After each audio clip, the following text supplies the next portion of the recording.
I think the one I enjoyed reading more than anything else was Harry Potter. And I can't mimic voices for love or money. I'm completely hopeless at it. I was a really bad actor at school, and I've never been able to master the art of mimicry. In the heart of the royal family, where duty and tradition are paramount, a single comment sent shockwaves through the palace. What began as a casual remark from Camilla's daughter, Lopes, quickly ignited a fierce family feud. Prince William, normally reserved and composed. It's been obviously fantastic, and she's been a little joy of heaven, but at the same time, it is more responsibility looking after two little ones, especially when George is around. He's a little monkey, but no, it's fantastic having a lovely little family, and I'm so thrilled. And Catherine has been doing an amazing job as a mother, and I'm very proud of her. Found himself confronting a shocking disrespect towards Princess Anne, a woman he revered. The fallout? Far from over. What followed would reveal the cracks beneath the monarchy's polished surface and test loyalties, family bonds, and the very foundation of royal unity. This isn't just a story of words, it's a battle for respect and dignity. While Lopes might not carry a royal title, her connection to the monarchy is inescapable. As the daughter of Camilla, her very presence at royal events cannot be ignored, regardless of her lack of official duties or public engagements.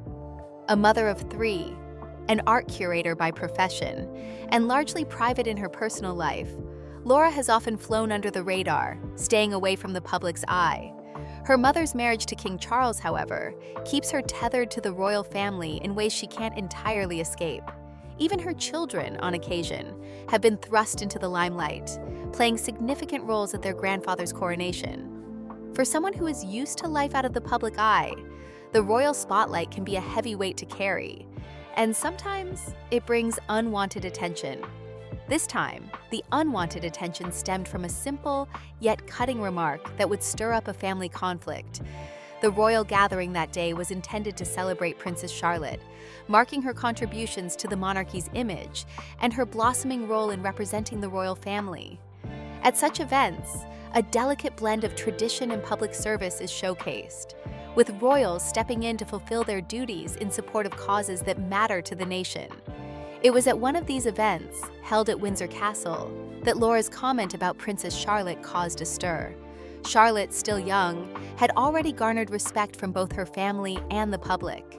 She was seen as the embodiment of a new generation of royals, poised to carry the weight of her lineage with dignity. Laura's words, though not necessarily malicious, had a sting that would resonate within the palace walls. Reportedly, during the event, she casually remarked that Charlotte, along with her siblings, was given a modern image far removed from the more traditional duties that many older royals, like Princess Anne, had dedicated themselves to. The comment, which was made in passing, implied that the royals' younger generation, including Charlotte, represented a shift in royal dynamics, a shift that her mother's generation did not necessarily endorse. Her words seemed almost innocent, a thoughtless piece of small talk that might have been passed off as nothing more than an observation. Yet those present knew better. This was no mere comment. It was an implicit challenge to a legacy of duty and devotion that Princess Anne had spent decades building. Anne, who is often referred to as the hardest-working royal, was not present in the conversation, but her name hung in the air like a shadow. Anne's work ethic is legendary. She has completed more than 20,000 royal engagements and has been involved with over 300 charitable causes. Her public life is marked by tireless service, a commitment to causes that matter, and an unrelenting devotion to the work that has come to define her role in the monarchy. It is a life that has not been about seeking the spotlight or basking in praise, but one that has been marked by quiet, consistent service. For Anne, the recognition has often come late, if at all, and she has had to endure criticism, personal challenges, and moments of public disregard for her contributions. Yet she has carried on, driven by a sense of duty that has rarely been questioned.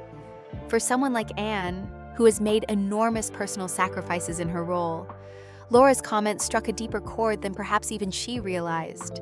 It was an unspoken criticism, one that implied that the monarchy's older generation, with its unwavering commitment to service, was out of touch with the changing times.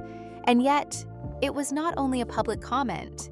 It came from within the family, someone who should have understood the sacrifices and the importance of those traditions. The words came with a sting that cut deeper than the usual outsider's criticisms, for they came from someone who had witnessed the challenges that the monarchy had faced, albeit from a more removed perspective. To some, Laura's role as a guest at the event might have seemed inconsequential. After all, she did not hold a royal title, nor did she bear the heavy responsibilities that come with being a working member of the royal family. Her contributions to society, while meaningful in their own right, were not part of the royal service that is so highly regarded. Yet her presence at such an event, particularly one celebrating Charlotte, meant that her words would not go unnoticed. The weight of her statement, whether she intended it or not, was felt by those who heard it, especially by those like Prince William, who has long admired Princess Anne for her unyielding dedication to the crown. William's reaction was swift. He had always shown a deep respect for Anne, not just as a family member, but as a role model. To him, Anne represented the purest form of duty and commitment to the monarchy, values that he held dear. For William, this was not just about defending Anne's honor, but also about protecting the traditions that his family had built over centuries. He could not stand by and let someone undermine that legacy, even if the comment came from within the family. What made the situation even more complex was that William had no intention of creating a public scene. He had been trained to remain composed, to handle royal matters with grace and diplomacy, but this time he felt the need to act. His loyalty to Anne and to the values of the monarchy left him no choice but to take a stand. And so, in the quiet, tense moments that followed Laura's remark, William's anger was palpable, even if he did not voice it aloud. His silence spoke volumes, and the room grew heavier as the seconds ticked by. It was a moment that perfectly encapsulated the tension that often lies beneath the surface of royal life, an institution that prides itself on its composure and unity, yet is frequently at the mercy of personal feelings and family dynamics.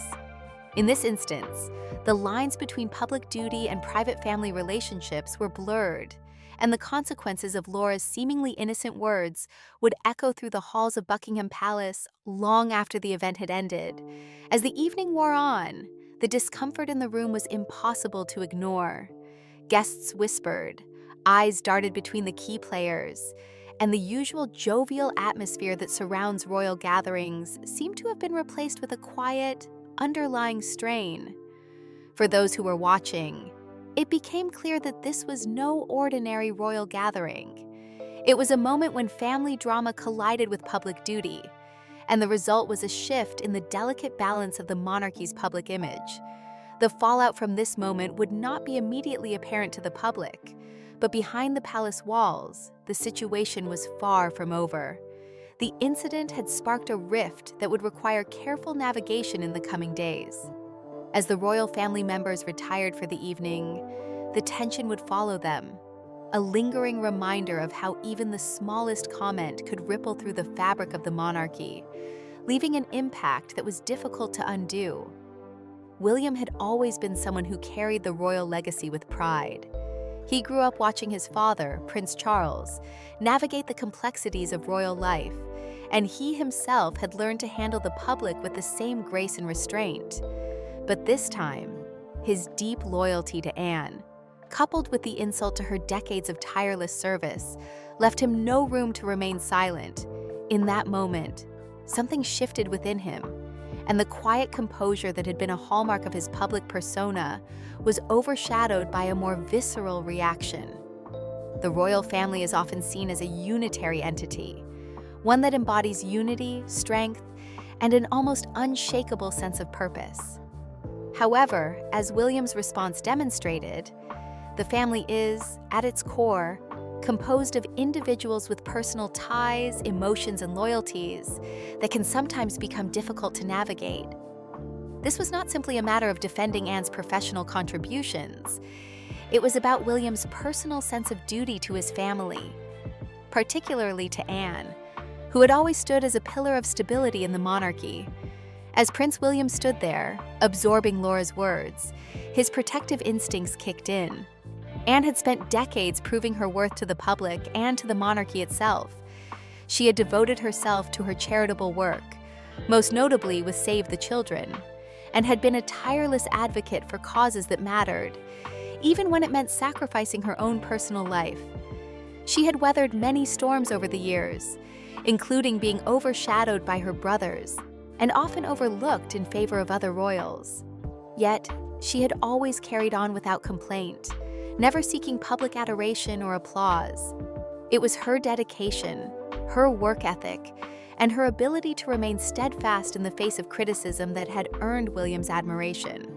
For William, to hear Laura suggest that Anne's approach to duty was outdated, that it no longer resonated with modern Britain, was nothing short of an insult. The words were casual, perhaps intended as a throwaway remark in the midst of small talk. But to William, they were an affront to everything Anne had worked for. It wasn't just a personal jab at Anne. It was a challenge to the very ethos of the royal family's long-standing commitment to public service. William's reaction, though immediate, was not one of an impulsive outburst. He had been trained throughout his life to control his emotions, to maintain his composure in public, and to act with restraint. But his anger was clear, even in the subtleties of his body language. His fists clenched, his jaw tightened, and a sharpness entered his gaze as he processed the insult. There was no mistaking it. William was furious, and his fury was not just about the words that had been said.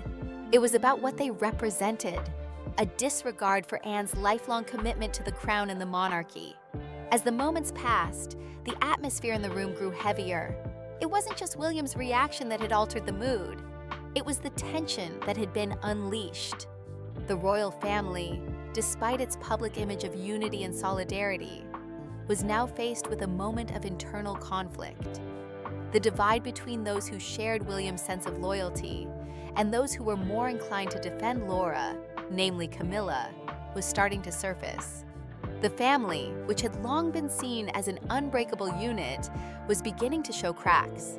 For William, however, the issue was not just about Anne. It was about the broader implications of disrespect within the family. The royal family had always been built on a foundation of duty and loyalty, and to have one of its own publicly dismissing that legacy was something that could not be ignored. This was not about personal grudges or petty disputes. It was about maintaining the dignity of the monarchy itself. For William, this was a matter of principle, and he was unwilling to let it go, especially when it came from within the family circle. Yet, as much as William's anger was palpable, he knew that a public confrontation would only escalate the situation. He had been trained in diplomacy and had witnessed firsthand how one poorly timed comment could become a headline, dominating the royal narrative for days, if not longer. He understood the importance of maintaining a public front of unity, but his loyalty to Anne made it impossible for him to stay silent in the face of what he saw as a blatant disrespect. The tension between his personal feelings and his royal responsibilities was a delicate balance that he struggled to maintain. In the quiet aftermath of Laura's remark, the room was filled with a thick silence. Those around William could feel the intensity of his emotions, but no one dared to speak. The conversation around them faltered, as guests awkwardly avoided eye contact, hoping that the tension would dissipate on its own.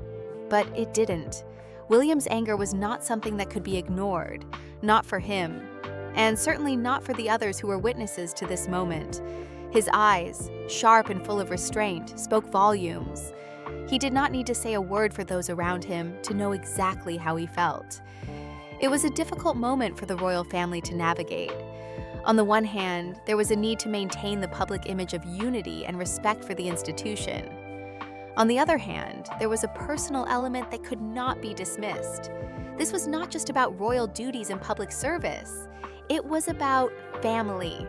William's protective instincts toward his aunt, Anne, were deeply personal, and in that moment, they overrode any consideration for public perception. As the evening wore on, the atmosphere remained strained. Princess Anne, who had spent much of her life deflecting public scrutiny and criticism, remained composed. She did not react outwardly to the exchange, choosing instead to carry on with the evening, shifting the focus to her work and the cause she had dedicated her life to. But Anne, ever the pragmatist, was not immune to the sting of the words that had been spoken. Though she did not show it, those who knew her best could sense that the remark had landed harder than she was letting on. It wasn't just the words themselves, but the context in which they were delivered. Within the family, in a moment that should have been one of celebration, William, for his part, could not let it go. His anger, though controlled, remained simmering beneath the surface. As he stayed close to Anne, offering her silent support, he made it clear that this was not something he was willing to overlook.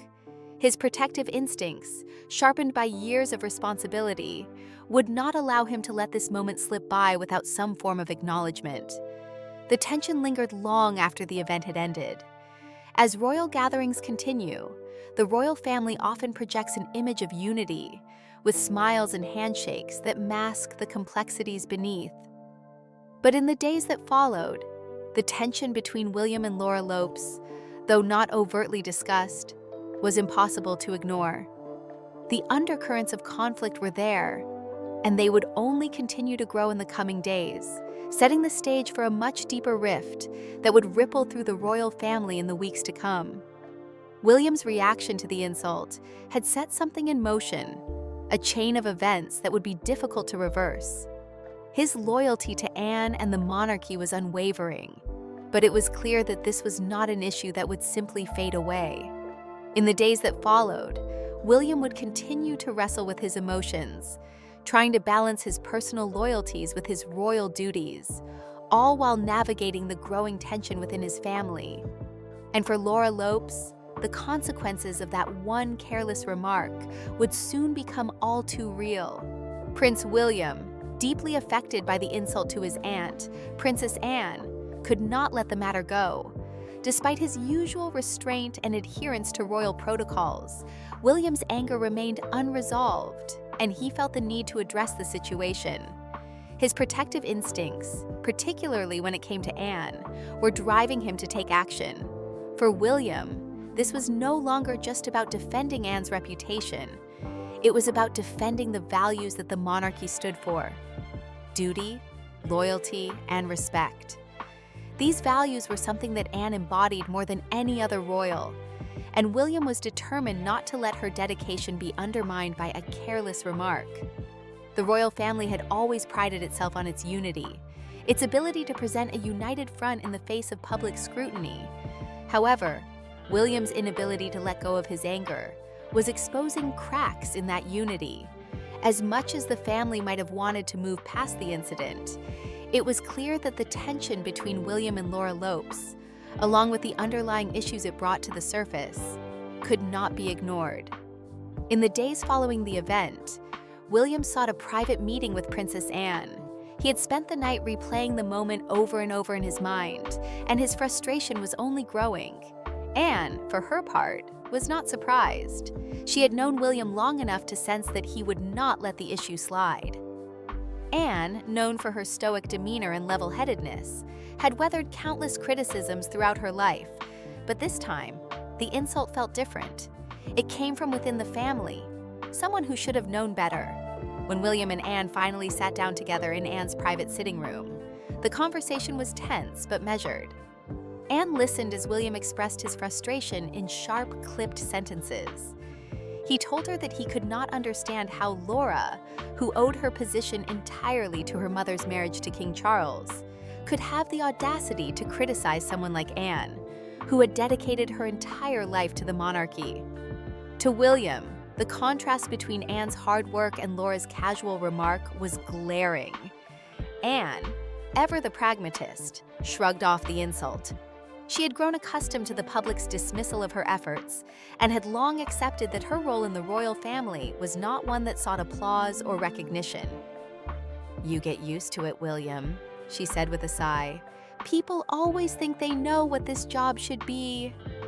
For Anne, The insult was just another in a long line of dismissals she had endured throughout her life. She had been overlooked and underestimated by many, both within and outside the family. This was nothing new. But William, unwilling to let it pass, pressed her further. He felt that the family could not afford to ignore such behavior, especially when it came from within their own ranks. He reminded Anne of the countless sacrifices she had made for the crown: long, grueling tours abroad, missed holidays, and endless engagements that rarely earned the kind of headlines her more glamorous relatives garnered. For William, allowing Laura's words to go unchallenged would be an affront to everything Anne had done for the monarchy. Anne, however, urged restraint. She had learned long ago that reacting to such things only gave more power to the people making careless comments. "It's not worth it, William," she said calmly. "Let it go. It will pass." But for William, letting it go was not an option. His loyalty to Anne was too strong, and his respect for her hard work and dedication to the monarchy too deep. William's frustration stemmed from more than just a desire to defend Anne's honor. It was about the message that was being sent. If the royal family allowed this kind of behavior to go unchallenged, it could signal a weakness within their ranks. It could be interpreted as a lack of respect for the monarchy's values, a breach that would be seized upon by the press and the public. William feared that if Laura's remark was allowed to stand without response, it would only reinforce a narrative of division within the family, a narrative the media would eagerly exploit. At the same time, word of the tense interaction had already made its way to Camilla, the queen consort. Camilla, protective of her children, especially Laura, was not pleased to hear about William's visible anger. She saw it as an overreaction, one that risked inflaming tensions unnecessarily. For Camilla, this was a personal matter. She had worked hard to integrate her children into the royal family, ensuring they were accepted and respected, even if they did not carry titles or have official roles. Now, one careless comment from Laura threatened to unravel that fragile balance. The situation placed Charles, as king, in a delicate position. As a father, he understood Camilla's protective instincts, but as the head of the monarchy, he also understood the importance of maintaining unity within the royal family. He had worked tirelessly to bring his second family into the fold, and he didn't want to see that effort undone by a single remark. Charles, ever the mediator, found himself caught between two competing interests: the need to protect his wife and children, and the need to maintain the integrity and unity of the royal family. As tensions simmered, the royal family began to feel the effects of the fallout. William, who had long maintained a polite but distant relationship with Camilla, began to distance himself even further. The subtle shift in his behavior did not go unnoticed. He avoided joint appearances when possible, and when he did engage with Camilla, their conversations remained brief and polite. This shift marked the beginning of a new dynamic within the royal family, one in which the relationship between William and Camilla became more strained. William's cooling relationship with Camilla was not the only visible change. The atmosphere at royal events began to shift. William, though still a senior member of the family, was more guarded in his interactions with Laura, and the courtiers who observed these subtle shifts began to make adjustments.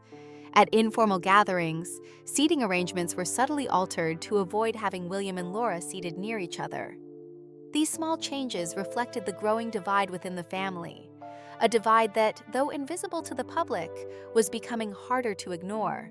Camilla, on the other hand, remained fiercely protective of her children. She believed that Laura and her brother Tom had been unfairly caught up in royal politics, and she was determined to shield them from the scrutiny that William and his siblings had faced since childhood. In her mind, Laura's remark had been blown out of proportion, and the reaction it had sparked was an overreaction. She would not stand by and watch her daughter be criticized for something she saw as an innocent mistake. The situation reached a boiling point when Charles, sensing the growing fracture within the family, called for a private meeting at Buckingham Palace. It was a rare occurrence, a family meeting away from the public eye. The atmosphere in the room was tense as the key players gathered: William, Anne, Camilla, Laura, and Catherine, who had quietly observed the entire situation from the sidelines. Charles began the meeting with measured words, reminding everyone of the importance of unity. He spoke of the monarchy's delicate place in modern Britain, where even private disputes could spill over into the public domain and threaten the family's image. William, though respectful of his father, was firm in his stance. He made it clear that he believed the insult to Anne had crossed a line. He spoke passionately about Anne's decades of service, her dedication to the crown, and how she had worked tirelessly without ever seeking recognition. For William, allowing this disrespect to stand without response was a betrayal of everything the monarchy stood for. Laura, however, was unmoved. She insisted that her words had been misinterpreted and that she had not meant to cause any harm. She explained that she had been speaking casually, without any intention of offending Anne or anyone else. To her, the issue was being blown out of proportion, and she was baffled by the extent of the reaction. Anne, always the peacemaker, intervened. She acknowledged the sting of Laura's comment, but urged everyone not to let it escalate further. "It's not worth it," Anne said again. "We can't let something so small divide us." But even as she spoke those words, the tension in the room was undeniable. The divide between William and Laura, between Anne and Camilla, was real, and it was not something that could be easily resolved. Camilla, too, voiced her frustration. She reminded William that Laura and Tom had deliberately avoided public roles to spare themselves from the kind of scrutiny heaped upon the working royals. She argued that it was unfair to drag Laura into the royal family's disputes when she had never asked for a public role. But William was adamant that the family could not ignore disrespect when it came from within their own ranks. To him, intent mattered less than impact, and the impact on Anne was clear. The royal family, always seen as a model of unity and composure, was now dealing with the repercussions of a family dispute that had played out in the most public of arenas. To the outside world, everything appeared normal. Public appearances continued, royal engagements were carried out, and the family presented a united front. But behind closed doors, the atmosphere was charged with a quiet tension that could no longer be ignored. Prince William, ever loyal to his Aunt Anne, continued to grapple with his anger over the situation. His protective instincts were heightened by the thought that Anne's decades of selfless service to the crown had been undermined by a careless remark from someone outside of the royal fold. William's frustration remained unresolved, and as the days went on, it became evident that this was not something he could simply move past. The comments made by Laura had touched a nerve deep within him, and he could not stand by and let the issue fade away without some kind of resolution. While William's anger lingered, Camilla and Laura remained defensive. For Camilla, the situation was deeply personal. She had worked tirelessly to integrate her children into the royal family, and she felt that they were being unfairly targeted in this dispute. Laura, despite her low profile in the public eye, was a part of the royal family through her mother's marriage to King Charles. Yet, unlike William and other working royals, she had no official role within the family's duties. Her presence at royal events was often a quiet one, and her interactions with other family members were generally limited. In this instance, however, Laura found herself at the center of a storm. The remark she had made about Princess Anne was, to her, a casual observation. She hadn't intended to cause any harm. But to William, the words had been a direct insult to Anne's tireless dedication to the monarchy. As the situation unfolded, Laura felt increasingly cornered. She had never asked to be part of royal politics, nor had she sought the public attention that came with her family's connection to the crown. Now, she found herself thrust into the limelight, defending a comment she never intended to be taken seriously. As tensions grew, the family began to take subtle steps to avoid further confrontations. At public events, William and Laura kept their distance. The coldness between them was palpable, even though neither of them overtly acknowledged it. For the royal courtiers who observed these dynamics, the shift in the family's atmosphere was hard to miss. At informal gatherings, seating arrangements were made carefully, ensuring that William and Laura were not placed near each other. Small conversations were avoided, and those around them could feel the strain that had taken root in the family. Despite the obvious tension, there was a sense that the royal family was determined to maintain a veneer of unity. Public engagements continued as scheduled, and royal appearances were marked by smiles and handshakes that masked the underlying discord. To the public, nothing had changed. The royals were still fulfilling their duties, attending their events, and presenting the image of a cohesive family. But the private world of the monarchy was another story entirely. Behind the scenes, those closest to the royal family were starting to take notice of the shifting dynamics. The once comfortable interactions between William and Camilla, for instance, had become more strained. William, who had long maintained a polite but distant relationship with his stepmother, began to withdraw even further. His body language became more guarded, and his responses to her became shorter and less engaged. The warmth that had once characterized their interactions seemed to have evaporated, replaced by a coldness that was hard to ignore. For Camilla, this shift was particularly painful. She had always seen herself as a stabilizing force in the family, someone who could help bridge the gap between her children and the rest of the royal household. But now, she found herself caught in the middle of a situation that threatened to undo the progress she had worked so hard to make. Her children, Laura in particular, were now facing public scrutiny that she had long hoped to shield them from. She couldn't understand why the family had decided to make an example of Laura over a comment she hadn't even meant to be offensive. In the midst of this growing rift, Princess Anne remained as composed as ever. Despite the insult, she refused to let the drama consume her. Anne had spent most of her life in the public eye, often facing criticism. Yet she had never allowed such things to deter her from her work. For Anne, this was just another challenge to weather, another instance in a lifetime of public scrutiny. She continued with her royal duties, attending events and carrying out her engagements with the same dedication she always had. But those who knew her well could sense that the comment had affected her more than she let on. Her usual composure was tinged with something more, perhaps a hint of weariness, or perhaps a feeling that even within her own family, her sacrifices had been taken for granted. While the royal family continued to navigate these delicate waters, Prince Charles, as king, found himself once again in the role of mediator. Charles had spent much of his life attempting to keep the peace within the family, balancing his own responsibilities with the need to maintain unity. Now, he was faced with the task of resolving a situation that threatened to divide his family further. He understood both sides of the argument. He knew William's fierce loyalty to Anne, and he also understood Camilla's desire to protect her children. But he also recognized that as king, it was his duty to keep the family united, regardless of personal grievances. In an effort to ease the growing tension, Charles invited William to Windsor Castle for a private conversation. Over tea, Charles urged his son to reconsider his stance. While he acknowledged that William's anger was understandable, he also pointed out that the issue had been blown out of proportion.